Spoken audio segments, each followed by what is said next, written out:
कुछ राज्यों में जिस तरीके से किसानों का गुस्सा चरम पर है, इस बीच में केंद्र में मंत्री रहे कुछ लोगों ने इस्तीफे की पेशकश की या इस बीच में एक मंत्री ने अपना इस्तीफा भी पेश कर दिया। सवाल यह है कि इन तमाम चीजों के बीच में जिस तरीके से किसानों का गुस्सा सामने आ रहा है, उसको लेकर के आगे की स्थिति होगी क्या?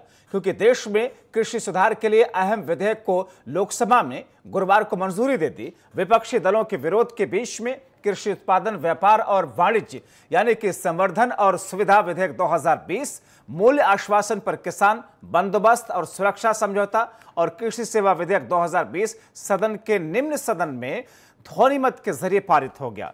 दोनों विधेयक चालू मानसून सत्र के पहले ही दिन 14 सितंबर को केंद्रीय मंत्री तोमर ने लोकसभा में पेश किया, जिन पर चर्चा के बाद में लोकसभा ने अपनी मोहर लगा दी। हालांकि बिल का विपक्षी पार्टियां और किसान विरोध कर रहे हैं।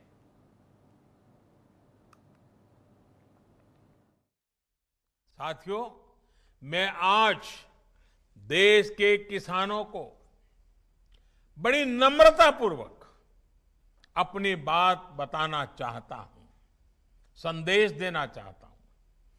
आप किसी भी तरह के भ्रम में मत पड़िए। इन लोगों से देश के किसानों को सतर्क रहना बहुत जरूरी है। ऐसे लोगों से सावधान रहें जिन्होंने दशकों तक देश पर राज किया और जो आज किसानों से झूठ बोल रहे हैं।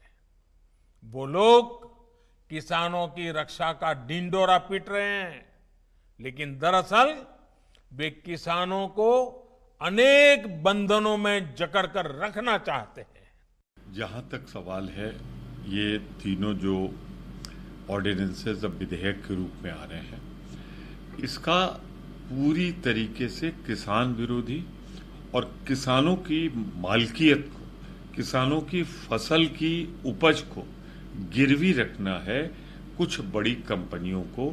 यही मंशा है इसकी। हम शुरू से कहते रहे हैं कि एनडीए की जो सरकार है, ये लोग किसान विरोधी हैं, ये लोग मजदूर विरोधी हैं, ये लोग गरीब विरोधी हैं।